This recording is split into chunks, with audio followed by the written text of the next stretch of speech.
Welcome to Bridge City News. I'm Hal Roberts. Thanks so much for joining us. Here's some of the top stories we've been following. The hockey world is in mourning following the loss of one of its own as former Calgary Flames star Johnny Gaudreau and his brother Matthew die following a tragedy in New Jersey. The president of the Teamsters Union says Ottawa's move to end a work stoppage that halted freight and commuter trains across the country set a dangerous precedent.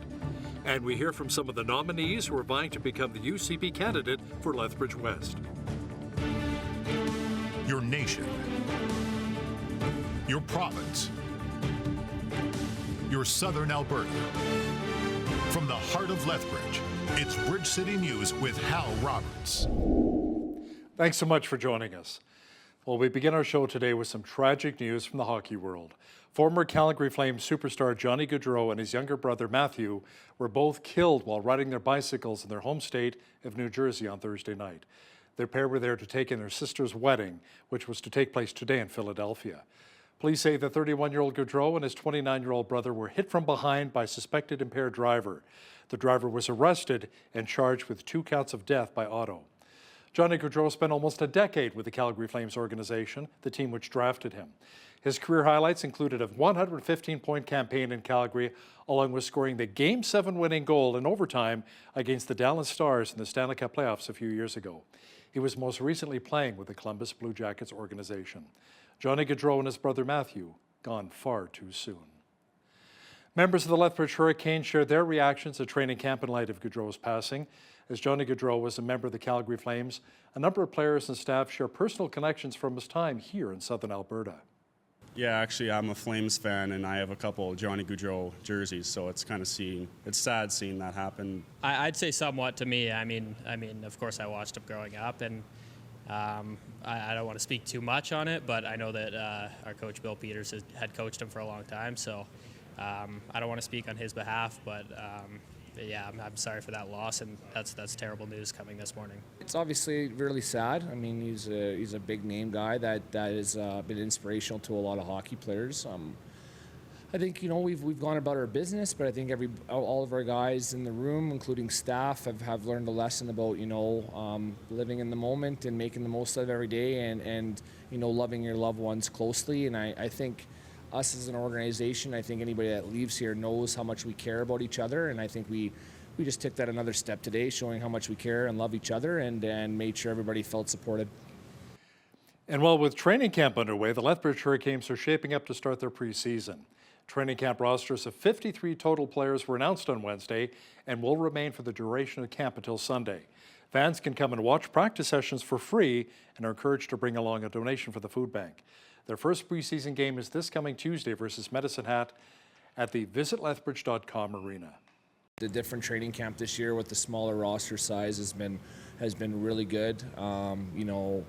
Being able as a coaching staff to be on the ice with our young prospects, especially the 2009 borns that we had just drafted or listed, and getting back on the ice with our 2008 group has been a lot of fun. You get a little bit more hands-on. They're getting more and more comfortable as the day goes on, and obviously we were really, really happy with our draft class last year. We've changed a few things up this year, so Bill Peters has changed the full formation of our training camp and the way things are going around here. So I think me, and I can speak for the rest of the guys, that we've been enjoying it, and I mean, it's been a lot harder, but I think that's good for us, and to be going into the season ready, it helps us a lot. The Canes start their regular season home opener against the Edmonton Oil Kings on September the 20th. Sadly, fatal accidents caused by drunk drivers still occur, including what happened and that tragedy involving Johnny Gaudreau and his brother Matthew. Although the situation occurred in New Jersey, here in Canada, Corporal Troy Savinkoff, Public Information Officer with the Alberta RCMP, says last year they investigated collisions resulting in the deaths of 244 people.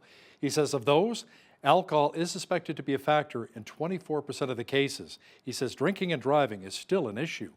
Canada, drunk driving is the leading cause of criminal death in this country. So to paint a picture of what that means is more people are killed by impaired drivers than are murdered in this country. So, and that statistic holds true every single year.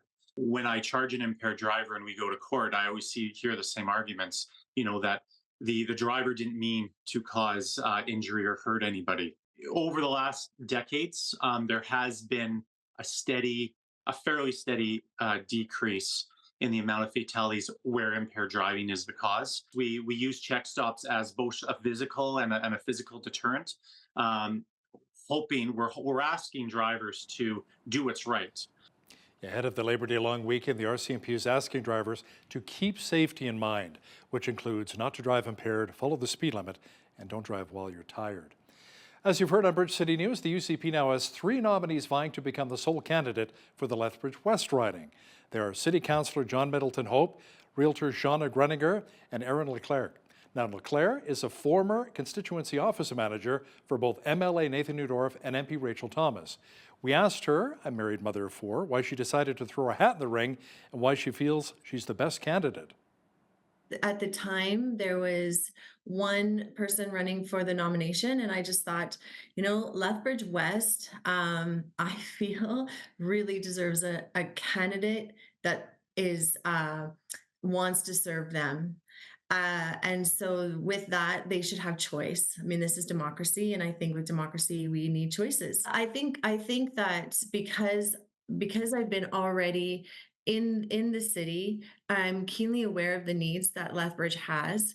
I've already been advocating and liaisoning between the city and the government and the minister's offices through my position as a constituency manager.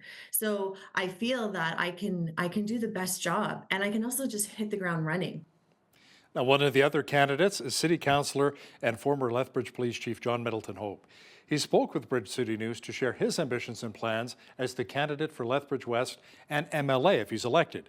He says his core values and priorities include safety and security, education, healthcare, and infrastructure.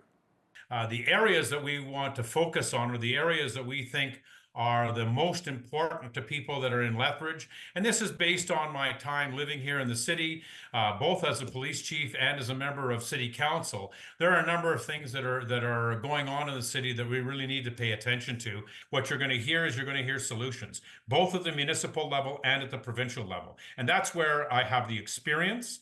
That's where I have developed decades of expertise. And at the end of the day, I have the energy and I am electable because of my experience, because people know me in the city and they know me as a person of action as opposed to a person just of words. And that's what they will get from me. They will get strong advocacy on behalf of the United Conservative Party in Lethbridge West and John Middleton Hope, who will be working tirelessly for them over the course of the next 3 years. Now, Shauna Greninger is also seeking to become the candidate for the UCP in Lethbridge West. She's a real estate agent, businesswoman, wife, and mom. Greninger says she and the party are a pretty good fit, and she considers herself a pretty good candidate. I also align very well with the principles of what UCP is doing and what they focus on. And so I think a healthy, budget, balanced budget, understanding where everything is going and holding people and, accountable for anything that's going on. I think that's really important. Very community focused. I spend a ton of time and I've given a ton of time to, different organizations in Lethbridge. I've always helped to do my best in creating, a great human and the next generation that's coming to, continue who we are and what we do as Lethbridge and obviously a province. Now, officials say a forum has been arranged by the local candidate nominating committee. It'll be held in the Theatre Gallery at the Lethbridge Public Library on Thursday, September 12th from 7 till 9 p.m. It'll give everyone an opportunity to get to know the candidates a little bit better. The nomination contest will wrap up on September the 23rd. Alberta government officials say close to $10 million will be invested over the next few years to support mental health initiatives. The funds will go to create more spaces to train mental health professionals at both colleges and universities here in Alberta. The 761 new seats will be in programs dedicated to such fields as psychiatric nursing, social work, psychology, addictions counseling, and child and youth care. You know people who are in this situation. This person will now have access to a skilled counselor right in their own community. Picture a family dealing with the complexities of addiction, being supported by trained professionals who understand their unique challenges. These are not just hypothetical scenarios, but real possibilities that this investment makes more achievable. This investment is a key component of our broader commitment to enhance mental health services and access right across our province. It fulfills advanced education's mandate to increase training spaces for mental health professionals in our post-secondary institutions, and it aligns with our commitments under Budget 2024.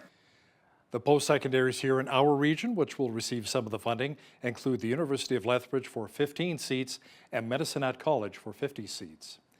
Alberta's Finance Minister and Treasury Board President Nate Horner shared more details of our province's first quarter fiscal update. It appears as though our province is on some pretty solid financial footing right now. Horner says total revenue forecasts are up $2.7 billion to $76.2 billion. Personal income tax revenue was also up $458 million to $16.1 billion, and corporate tax revenue increased $55 million to $7.1 billion. Horner says the price of oil played a major role in increased revenues. We've upped our forecast for West Texas Intermediate to $76.50 US per barrel this fiscal year and are getting more for our crude. Industrial investment is solid with a number of big projects now underway, including Dow Chemical, McCain's potato processing plant, Air Products hydrogen complex, and Imperial Oil's renewable diesel facility. The federal government, meanwhile, posted a $2.9 billion deficit from April to June. That compared to a surplus of $3.6 billion for the same period last year. The Finance Department says program expenses, excluding net actuarial losses for the first quarter, were $107.5 billion. That is up from almost $94 billion for the same period a year earlier. Public debt charges are up from $10.7 to $13.9 billion, mainly due to higher interest rates. The president of the Teamsters Canada Rail Conference says Ottawa's move to end a work stoppage that halted freight and commuter trains across the country set a very dangerous precedent that threatens constitutional guarantees around collective bargaining. The Teamsters Union is now challenging that directive for binding arbitration by Labour Minister Stephen McKinnon through the Federal Court of Appeal. CN Rail and CPKC said the move ended months of needless uncertainty and subdued supply chain turmoil after the Teamsters rejected requests for arbitration. Well, this weekend is the Labor Day long weekend. While most of us think of it as the last long weekend of the summer, the holiday Monday actually has a very long and rich history. BCN's Brett Brown has that story. Some people have described Labor Day as the holiday Canada gave to the world. That's because Labor Day has its roots in an 1872 printer strike in Toronto, which led to the enactment of the Trade Union Act. Labor Day officially became a holiday in Canada in 1894, and since then, Labor Day has had a strong connection with the labor movement. But for most of us, it's the last long weekend before back to school and the busy fall season. Campgrounds and tourist attractions will be busy this weekend. And of course, for Canadian football fans, Labor Day weekend brings classic matchups across the country, including the Labor Day Classic Monday between the Edmonton Elks and the Calgary Stampeders. For Bridge City News, I'm Brett Brown. Looking forward to that football game. Saskatchewan says changes are coming to its immigrant nominee program to bring in more agriculture and healthcare workers. Government officials say creating new immigration pathways and streamlining the credential recognition process will help employers get the workers they need. Agriculture Minister David Merritt says labor shortages have been a real challenge for producers. Health Minister Everett Henley, meanwhile, says the move will improve recruitment efforts in healthcare. Police in Winnipeg are quite concerned over the increase in motorcycle thefts in their city. They say between January and July of this year, 122 motorbikes and mopeds were stolen. That's a 72% increase from last year. Police are advising those who own bikes to purchase anti-theft devices and GPS trackers. A number of Palestinians returned to areas near Khan Yunis today after Israeli forces withdrew and found that their homes have been destroyed and their neighborhoods simply devastated. حكوا قالوا في انسحاب اليوم جاء اطمن يعني جايب اولاده وخلاص مبسوطين نرجع على الدار مع انه الدار كانت من اول الحرب ماكله قذائف كثير اجيت بتطلع في الدار لقيتها دمار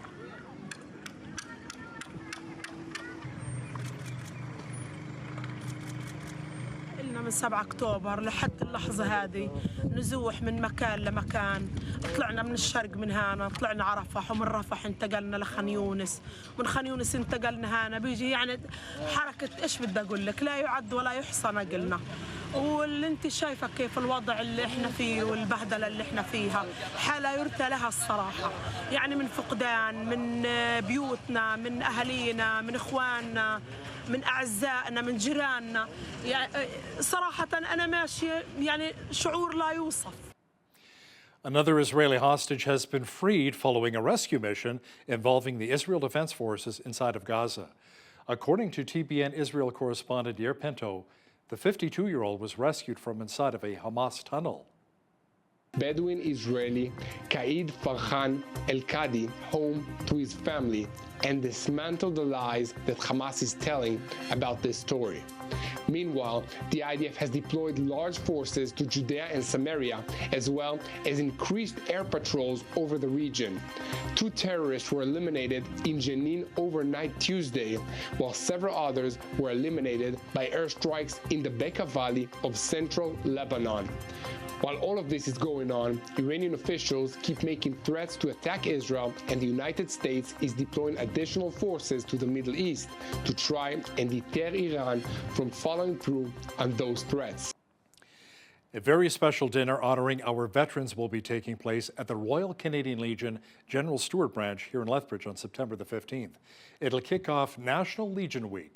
Co-chair of the Public Relations Committee, Glenn Miller, says the free dinner is a special way of honoring those who've served our country. All our veterans, by definition, is anyone who has finished basic training and honorably discharged. So those who are full-time, part-time, cadet instructors who receive commissions, those are veterans. And we want to be able to honor them. And through our Poppy funds, that's raised from the community, we are now, it was recently changed that we can do 2 per year. So this will be the first one, and we hope to have another one in December. Miller adds, as part of Legion Week, the Legion has teamed up with the Lethbridge United Services Institute to screen the movie Fallen Heroes, Their Journey Home. It'll be played at the Movie Mill on September the 14th. Tickets are available at the branch or online at Eventbrite. For the first time ever, Lethbridge will be hosting the Alberta Fire Chiefs Conference. The event will be taking place in May of 2028. Dominika Wojcik, Senior Director of Communications at Tourism Lethbridge, says the 3-day event will also have a large impact on the Lethbridge economy, bringing in around $300,000. It'll also help put our city on the map. I think the biggest reason is that it highlights Lethbridge's reputation as being a premier destination for major events like this one. We at Tourism Lethbridge are actively working to get more events like this to our city and showcasing that we are able to host them. When events like this come to our city, they bring a lot of economic impact. So that's another reason why it's very important for events like this to continue coming, because we know that any of those visitors that are coming here are spending good amounts of dollars on accommodations, shopping, food, and that all adds into our city's economic impact. Wojcik adds that Lethbridge also successfully secured the Government Finance Officers Association Conference for the year 2025 next year. She says it should bring in around $500,000 worth of economic activity to our city. The town of Coaldale is seeing some nice growth. Town officials say from 2018 to 2022, the town saw the second highest population growth in our region, trailing only Lethbridge by 0.4%. Now, during that time frame, the population in Lethbridge grew by 6.2%, while in Coaldale, the increase was 5.8%.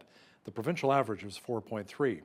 Town officials say they understand why more people are moving to their region, since the town has a lot to offer. One of the things that's been really attractive for Coaldale has been we've got a very low crime rate. So our crime in Coaldale for towns this size is actually the 3rd lowest in the country west of Ontario, I believe 7th lowest overall. So that's certainly attractive. We've also got good housing prices, very competitive taxes. We're seeing a lot more jobs come into the community, so a lot more people are working in Coaldale than might have been 5 to 10 years ago. All of that combined with a lot of investment in terms like recreation infrastructure. We've got new schools. We've got the new multi-use recreation facility that just opened back in June. So a lot of good things happening. You know, Mills says thanks to the town's new high school and rec center, the population could grow by another 12 to 1,500 over the next 5 to 10 years. Well, we enjoyed lots of sunshine again today in many regions of southwestern Alberta, Coaldale included, and a nice-looking long weekend is shaping up. Full weather details are on deck.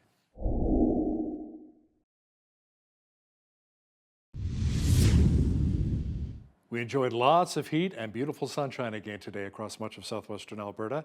Tonight in Lethbridge, it should be mainly clear and a low near 8 degrees. Saturday, sunny and hot again with a high expected near 29. Make sure you stay hydrated. The mercury will climb even higher on Sunday with a high near 32. Pretty much the same picture on Labor Day Monday. Tuesday, it should cool off slightly under a mainly clear sky to 27. Sunshine at 27 as well for Wednesday. Thursday, clear with a high expected near 30 degrees. Now, the average high for this time of year is 23 with an average low of 7. The record high was 36 degrees set back in 1929, and the record low, a chilly +1 set way back in 1910. The sun rose at 6:45 and will set at 8:17. Let's see how the rest of the country is shaping up now for Saturday. Expect lots of sunshine in Victoria with a high near 26, sunny and a high of 23 degrees for Vancouver. It should be mainly sunny in Calgary with a high of 26 tomorrow. Edmonton should also be sunny with a high near 25. Lots of sunshine in Saskatchewan as well on Saturday. Regina will see a high of 23, sunny and 22 degrees for Saskatoon. Just a few clouds are expected in Winnipeg tomorrow with a high near 22. In the central part of the country, clouds with sun and a high of 26 degrees in Toronto. Cloudy with rain and a high of 26 in Ottawa. Showers and 22 degrees is on tap for Montreal. In Atlantic Canada, it should be mainly sunny in Fredericton with a high near 23. Sunshine and 22 is on tap for Halifax. Clear and 24 degrees in Charlottetown. And in St. John's, expect a nice sunshiny day on Saturday with a high near 24 degrees. The union representing thousands of railway workers is appealing the move that stopped the shutdown across Canada last week.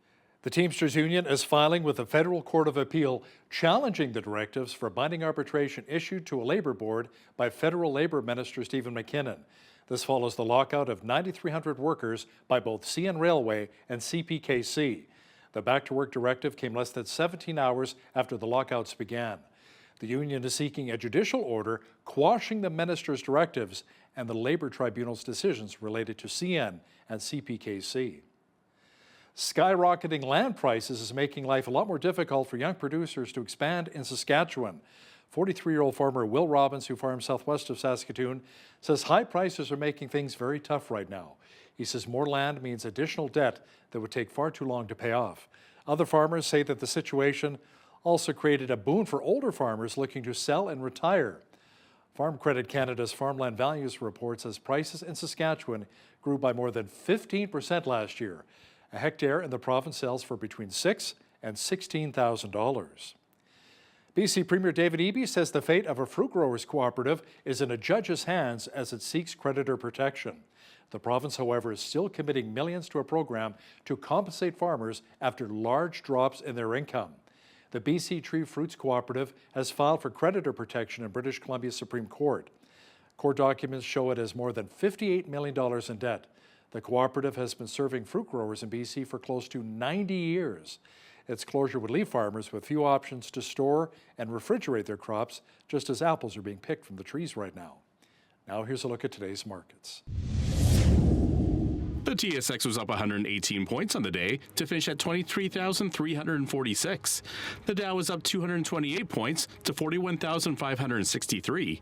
The S&P 500 was up 56 to 5648, and the Nasdaq was up 197 points to finish at 17,713. West Texas Intermediate oil was down $2.29 to $73.62 U.S. per barrel. Natural gas was even at $2.14 U.S. Gold was down $17.90 to $25.0331 U.S. an ounce, and silver was down 52 cents to $28.85 U.S. an ounce. Feed wheat is at $7.48 per bushel, barley is at $5.66, canola is at $13.92, and corn is at $7.23 per bushel. Live cow were down $1.53 to $179.98. Feeder cow September contract was up 98 cents to $240.48. Lean hogs October contract was up 90 cents to $87.33. And the Canadian dollar was down over the past 24 hours at 74.10 US.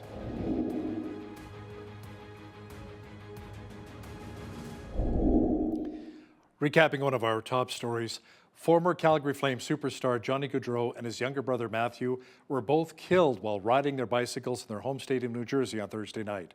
Their pair were there to take in their sister Katie's wedding, which was to take place today in Philadelphia. Police say the 31-year-old Gaudreau and his 29-year-old brother were hit from behind by a suspected impaired driver. The driver was arrested and charged. Many in Sudan and southern Sudan are facing starvation due to a lack of food. There's a Christian organization which is trying to make a difference in the African communities by not only providing food, but also hope. Watch the informative interview with Elaine Bombay from Gardens of Hope and BCN's Jeanette Rocher momentarily. When you see news happening in your community, be sure to send us an email at info@bridgecitynews.ca. Also, be sure to check out our website anytime for a number of stories and interviews.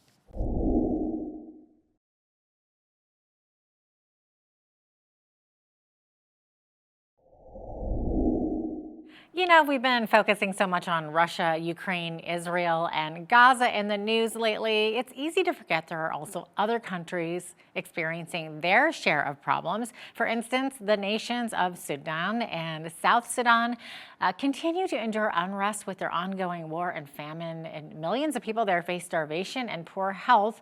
So who steps up to help? Well, to discuss this more, I'm bringing in Elaine Bombay, who joins us from Brantford, Ontario. She is the Executive Director of Cal Bombay Ministries and Gardens of Hope charity. Elaine, great to have you with us today. Welcome to Bridge City News. Great to be with you. Okay, so maybe talk a little bit more about what's happening in Sudan. How bad is the situation there? Well, the country of the Republic of Sudan has been in conflict for about 15 months. About 10 million people have been displaced from their homes. They're facing massive famine, and there doesn't appear to be an end in sight. And then South Sudan, which became a different country back in 2011, it went through a civil war just 2 years after independence. And parts of that country are stable, parts of it are not stable. So that really depends on where you are, but they have about 4 million people displaced. So the whole region is very volatile. Things can happen at a moment's notice. And then, of course, the economic and the food insecurity and the potential for violence against individuals is huge. Wow, that is huge. Now, is there much help coming in from nations around the world, or is this an area sort of forgotten by most countries? I would say for the most part, it's been forgotten. There are obviously some corners of the world that are very concerned about it.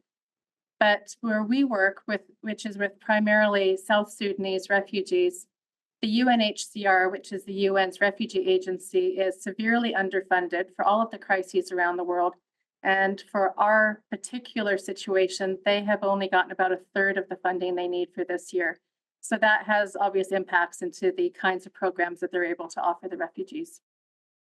Okay, and then with so many refugees fleeing to Uganda rather, what happens to them? Does the government and the United Nations provide places for them to live, or do they receive adequate food and other necessities, or is this in short supply?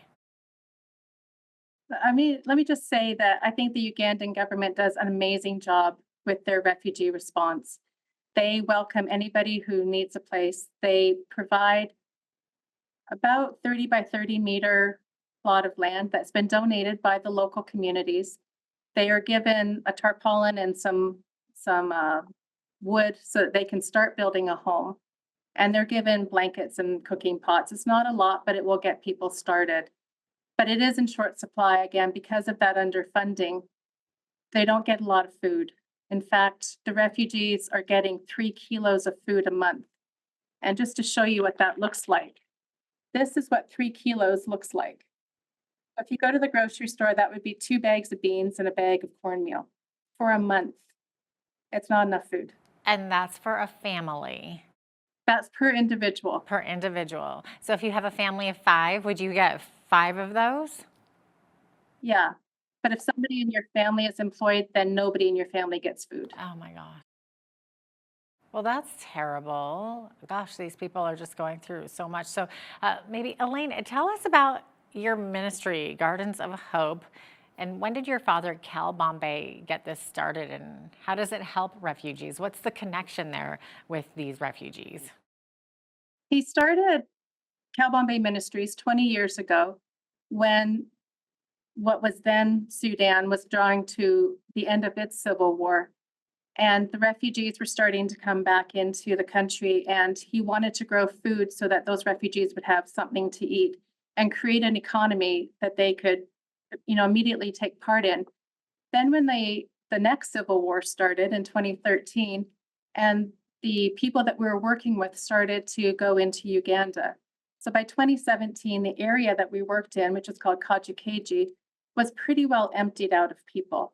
They were all refugees now in Uganda, and it wasn't safe for us to stay in South Sudan anymore. So we thought, well, what do we do now? At that time, we also had another project in the capital city of Uganda called Kampala, where we were doing gardens. And we realized that God had already prepared us for this crisis by showing us how to do these gardens. We had a team there that was willing to take on more work and start doing the same training in the refugee settlement, because the refugees don't have a lot of land. They can't grow the fields that they're used to. And it is a different mindset, but we are able to show them that you can grow a lot of food in a very, very small space. Wow, that's beautiful. You've helped a lot of people. How many so far, would you say? In the refugee settlement, we have helped 32,550 families since 2017. Wow. Now, how can people here in Canada help you reach more people? The way that we help the refugees is to provide them with a day of training in garden techniques, and then they go home with a garden kit. That kit includes a hoe, 4 kinds of vegetable seeds, some soap, a Bible, growing sacks, and then as many follow-up visits as they need. And so we ask people to donate $50 for each one of those gardens. And the more money that we're able to receive, that means the more families that we're able to help. Yeah, of course.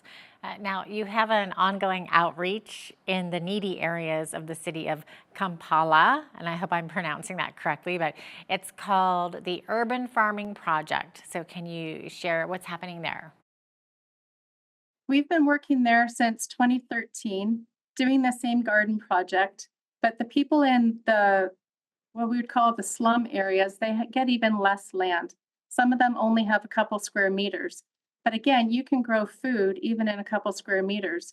It's just a way of thinking about it differently. Rather than growing perhaps a traditional garden, you grow in a garden sack so that you're growing horizontally, not just vertically.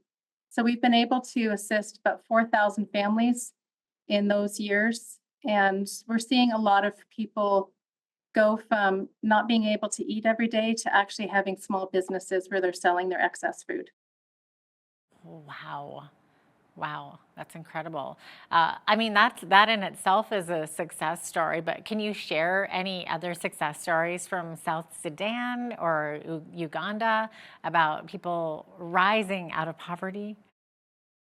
But there's a young man that I heard about recently. His name is Musika, and he was working in a hotel, not getting enough money to really look after his family. Often they would have to go without food. He came to our office, started training, and his garden was providing for his family. But he realized that if he quit his job and devoted all of his time to growing vegetables, that he would be able to make more money than he was when he was employed. So now he harvests twice a day, gets 2 wheelbarrows full of vegetables that he sells. He has a small internet-based business where people can order their vegetables. He plants gardens for other people if that's what they need. And he's doing really well. His family is thriving. His kids are all in school.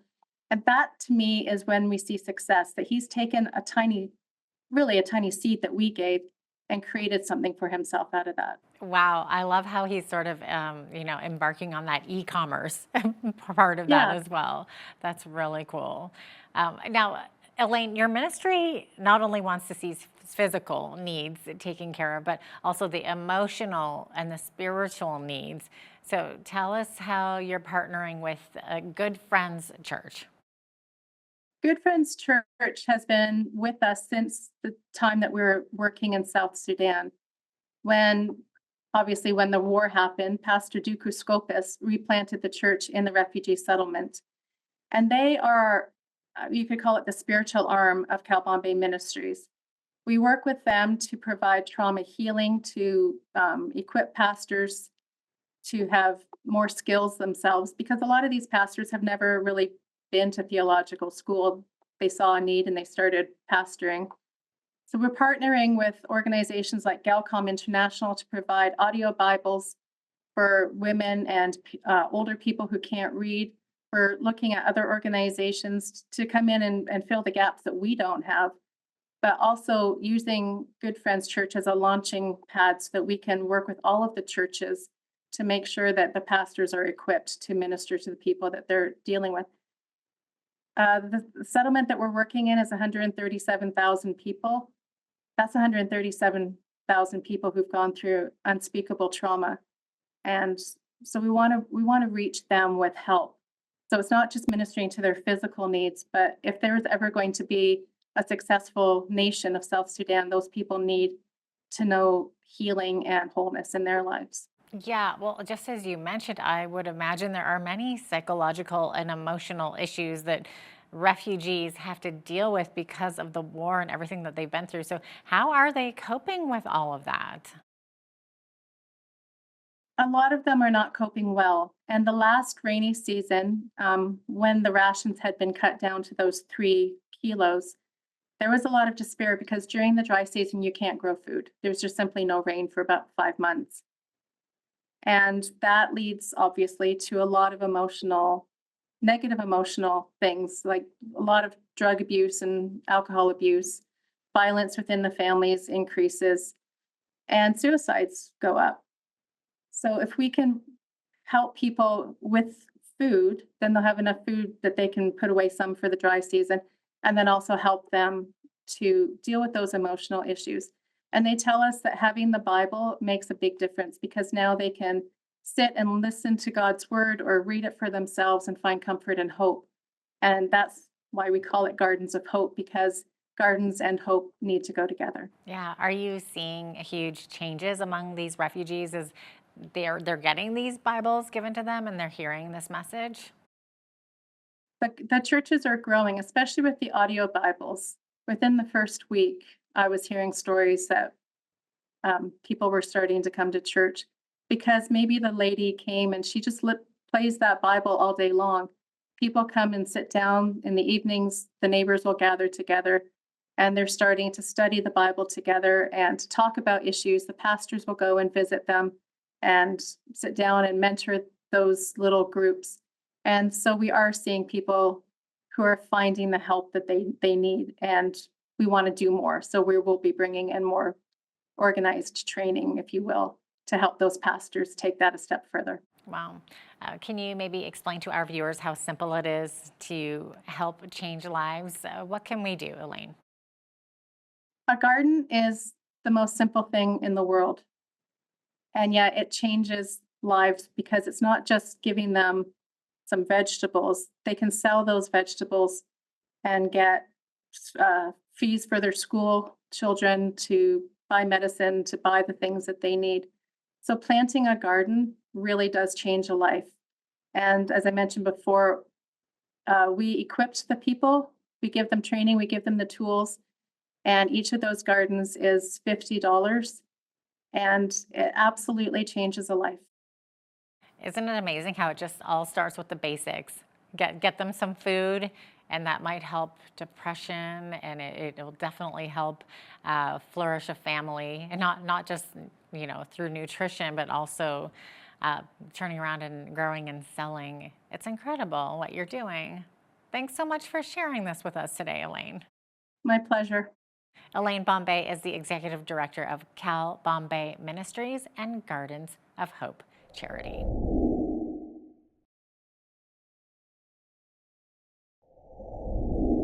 Abortion continues to be a divisive topic in society and within church circles as well. Have you ever wondered about some of the history and theology surrounding this issue? For example, What did the early Jews believe? Well, joining me today to discuss this topic is Dr. J. Cameron Fraser. He is a former pastor of a number of Christian Reformed churches in southern Alberta and Saskatchewan, and has authored several books, the latest being Evangelicals and Abortion, Historical, Theological, Practical Perspectives. Cameron, welcome to Bridge City News. Thank you very much. Thank you for having me. Yeah, it's great to have you here. Can you give us a brief snapshot of this book and tell us why you thought it was important to write at this time? Well, I can try. A brief snapshot.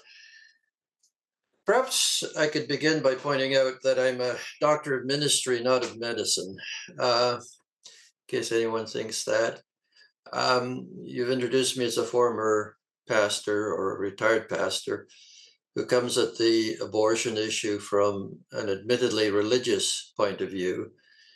I'm also obviously not just a man, but an old man or an older man talking about what's widely regarded as a women's issue. I can't go into all the reasons here why I thought I had a right to speak to this issue, but I do deal with it in chapter 1, which is called Abortion, Women's Rights, and Evangelical Religion.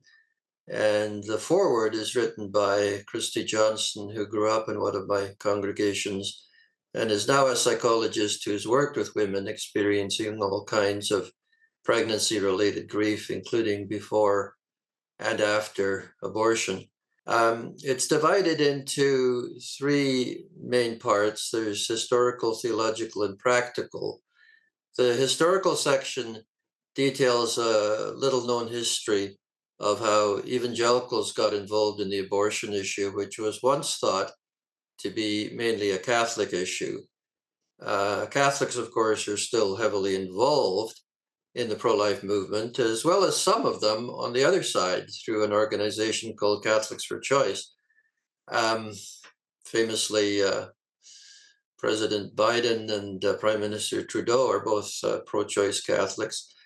There are those of other faiths and none who consider themselves to be pro-life or anti-abortion, but increasingly over the last 40 years, the pro-life movement has come to be associated with evangelicals, which was not so much the case before, say, 1980. I trace that history, which has involved a change of perspective for some evangelical leaders. Part 2 of the book is theological, dealing mainly with what it means to be made in the image of God and how that applies to the unborn. Part 3 discusses how to respond, especially in the US, to the 2022 overturning of Roe versus Wade, which had legalized abortion nationwide there in 1973. I offer some models of biblical and evangelical ministries that offer alternatives to abortion. And I might add that I'm Canadian, but to the extent that I deal with contemporary issues, the focus is mainly, not exclusively, but mainly on the US, where abortion is still very much a hot button issue in a way it isn't to the same extent in Canada and elsewhere. And that's where I think most lessons can be learned. But there's plenty in the historical and theological sections for those not particularly interested in US politics. So I don't know if that was a brief snapshot, but... Oh, no, that's good. It causes me to be curious as to why do you think it is in America that this is such a maybe a divisive issue, or does it serve as a political distraction? Well, part of the issue in the United States is that has to do with what it means to be an evangelical. I devote a chapter to this. The current understanding, particularly in the US, is that to be an evangelical is to be a politically right-wing conservative MAGA Republican who supports Donald Trump. And 80% of self-identified evangelicals voted for Trump in the last 2 federal elections. And I'm not saying there's anything necessarily wrong with that, but it's not the historic understanding of what it means to be an evangelical. I think the US does have more of a history of religious freedom, and it is more of a religious country than others, although it's rapidly losing that. But I can't really go into it here, Sure. but there's been, since about the 1980s and the rise of what was called the moral majority, a lot of evangelicals and fundamentalists who eschewed any involvement in politics suddenly saw that there was a need to become involved, and abortion became a major issue to them, especially during the Reagan presidency. So there's developed this idea that an evangelical is, like I said, a right-wing conservative politically. There are people who aren't even Christians who call themselves evangelical now. And there are Christians who are evangelical but avoid the term altogether because of the association that it has now. But an evangelical historically is someone who believes that the Bible and believes that Jesus is who he said he was, and that he died for our sins, he rose again, he ascended to heaven, he's coming back again, and salvation is through him alone by faith in who he is and what he's done. And that's largely lost sight of today. And so part of what I'm doing is trying to put my 2 cents worth into trying to reclaim the what's a perfectly good term. Comes from the Greek evangel, meaning good news or gospel. And that, rather than politics, is the hope of the world. Right. So, speaking of the Bible, what does Scripture have to say about abortion? Well, the Bible doesn't directly address abortion, which is why there's some debate about it, even among Bible believers. But there are several passages that have a bearing on the status of the unborn. One of the favorites is Psalm 139, which speaks of being knit together in my mother's womb. God saw my unformed body, and all my days were ordained by him. But the psalm also talks metaphorically of being knit together in the depths of the earth, and some say that we shouldn't take that kind of language too literally. There are other passages in both the Old and New Testaments, but to my mind, the clearest is the fact that Jesus was conceived by the Holy Spirit in his mother's womb. And granted, he was unique in that he existed from eternity, but that's when his human life began, and the same is true of us. Then there's the incident of John the Baptist leaping for joy in his mother's womb when the mother of Jesus, Mary, greeted Elizabeth, John's mother. I've heard it said that this just refers to Elizabeth feeling the unborn child kicking. But that's not what Scripture says. It says specifically that the baby leaped for joy. And how that could be, we don't know, but it's clear evidence of John's humanity before he was born. Implies that he was born again spiritually before he was born physically. There are other passages as well, one of which, Exodus 21, I devote an entire chapter to because it's become a focal point of controversy about the issue, depending on how it's translated. Mm-hmm. Well, it's very interesting. So in your research, have you found evidence of how the early church may have approached the topic of abortion? Right. The earliest specific reference to abortion is in a 2nd century document called the Didache, or the Teaching. One of the most prominent early church leaders was Tertullian, who lived from around 155 to 220 AD. And he wrote that murder being once for all forbidden, we may not destroy even the fetus in the womb. To hinder a birth is merely a speedier man-killing. Other church leaders, or church fathers rather, said much the same later, but there was some discussion about the difference between what was called the formed and the unformed body, and when the soul enters the body, and that carried over into the Middle Ages with St. Thomas Aquinas, who said that it was at 40 days for males and 80 days for females, which unfortunately reflected not only a lack of scientific knowledge, but rather a misogynistic view of females, which has been a large part of the problem. But it wasn't until 1588 that Pope Sixtus V officially took the position that the soul enters the embryo at conception.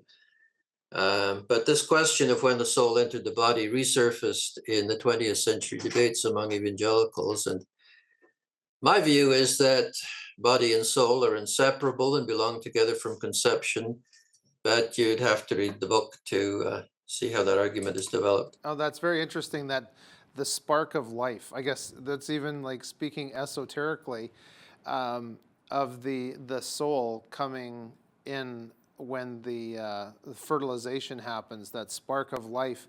Can you talk maybe about how the idea of abortion actually impacts the idea of the sacredness of human life? Well, what it comes down to is what it means to be made in the image of God. And as I say, I devote a section to that. Historically speaking, pro-lifers have tended to, and still do, argue that, you know, the unborn is human, goes through various stages of development. But largely, I think that argument has been acknowledged. And the question has shifted from, is the unborn human, to is it a person? Does it have the same rights as fully grown women? There's an ethicist by the name of Peter Singer who's taught at Princeton, and he said once we get rid of this idea of the image of God, we can realize that a healthy pig is has more value than a severely handicapped newborn human. So it really becomes, in my view, a religious issue. I don't think physical, biological evidence in itself is going to win the day.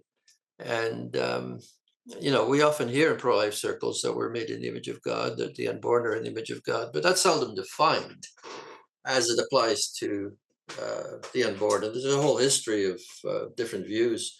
You know, some writers say, well, we're made in the image of God, whatever that means. But I try to define that as it applies to the unborn. Yeah, and certainly, even just from these last few minutes of us talking, I guess we could steer this conversation into one about eugenics, but we won't go there right now. Right. I do want to ask you, do you think that people, regardless of their religious leanings, should they be involved politically to limit or maybe ban abortion? Well, sure. I just don't think they should put their hope in politics. That's my point.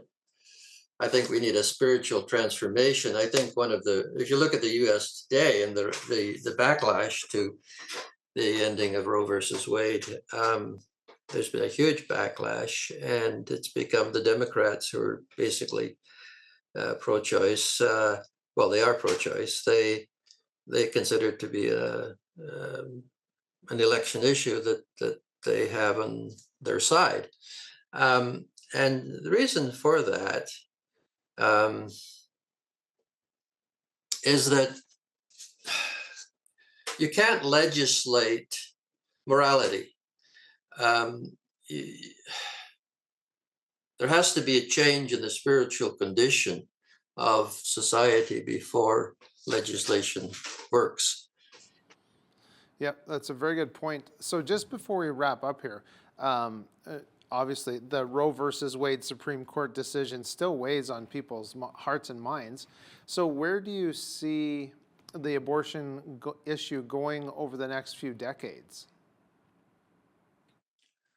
Well, one of the issues today